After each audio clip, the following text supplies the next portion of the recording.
everybody. It goes on.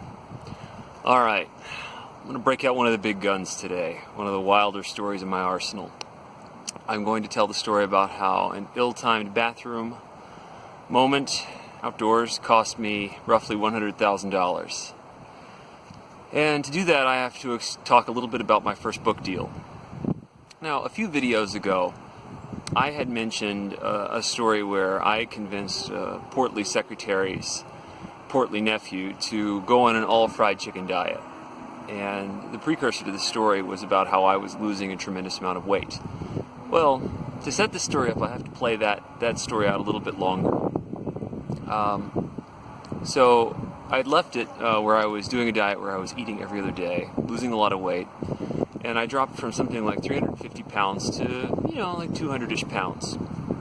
As I went through my weight loss journey, I began exercising, and I began to get in reasonably good shape. I started to do running races, cycling races, and eventually I found a good foothold in triathlon. And probably the highlight of my triathlon career was going from complete blobby couch potato man to winning my division at the U.S. Amateur National Triathlon Championships. And eventually I quit competing so much, the scientific part of my career took over.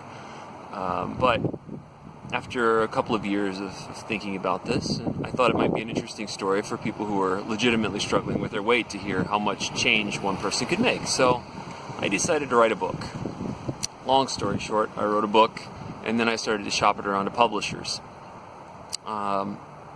Eventually, my agent found, this sounds very professional, far more than it probably actually was, but my agent found a couple of publishers who were interested, and the one who bid the most we were going to go with. Now, this was a nonfiction weight loss sort of memoir, how-to book, and it was a little bit of a complicated sale for one main reason. We had come to an agreement on all of the parts of the deal, the upfront payments, the royalty structure, the distribution, and all this, but we still had not come to an accordance on the title of the book. Now, this might not seem like a big deal, but in the non-fiction publishing world, having a title is very, very important.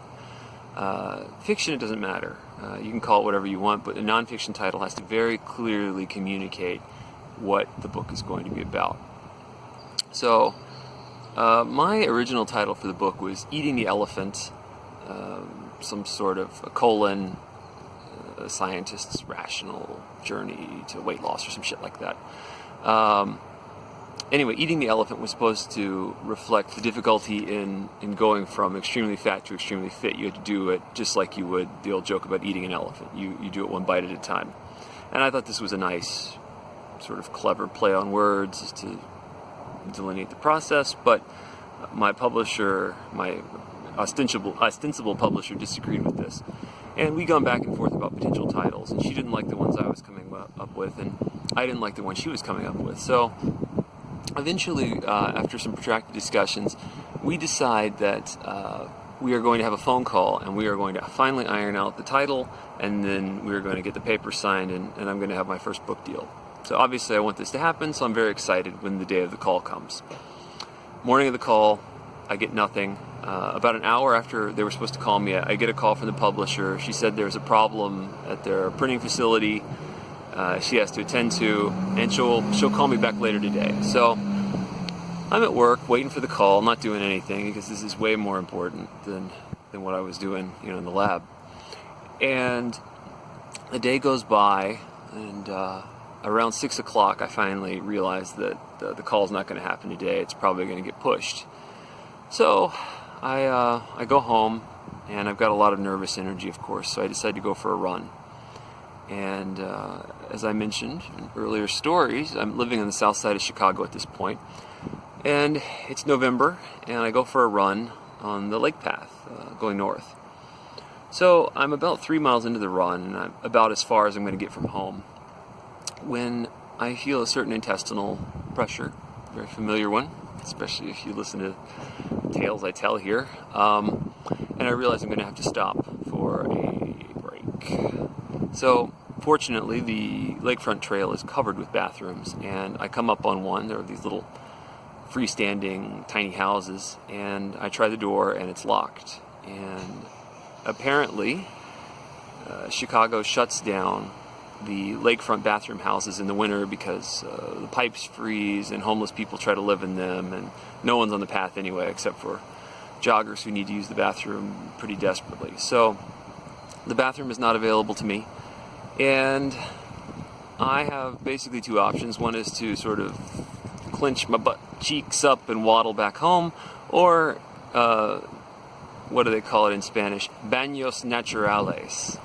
And I opt for Baños naturales. I look around for a nice covert place. It's not very crowded. It's a gloomy day.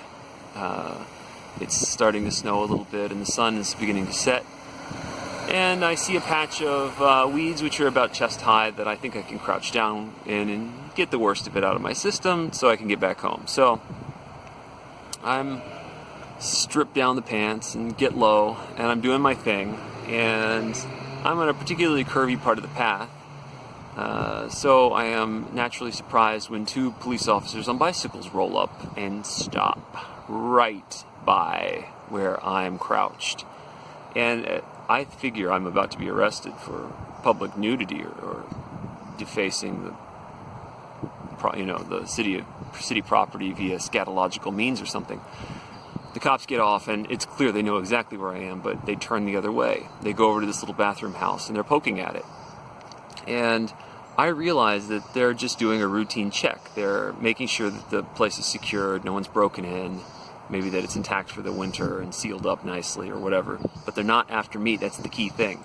So all I have to do is stay here crouched in the weeds where they can't quite see me, and they should just ride away.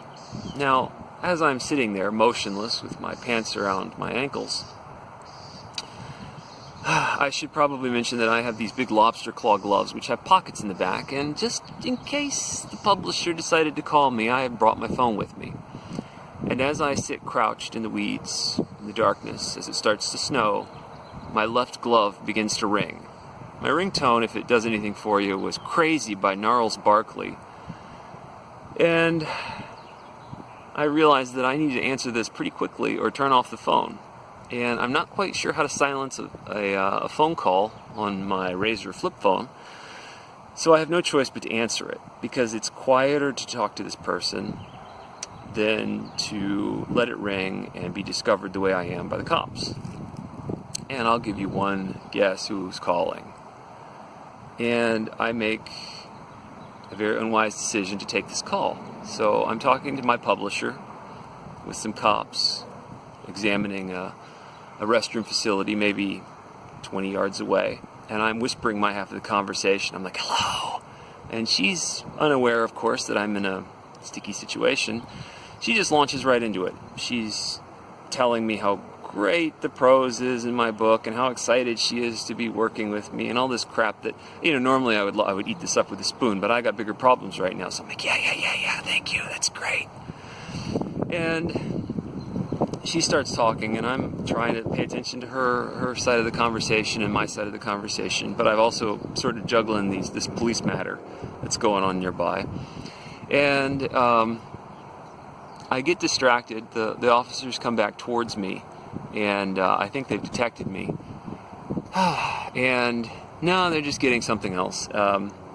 And I lose track of the conversation for a second. And I come back just in time to hear my ostensible publisher say, so what do you think about that for a title? Now, I have no idea what this woman just suggested. And I can't exactly say, could you say that again? Because the cops are now really close. They're like 10 yards away.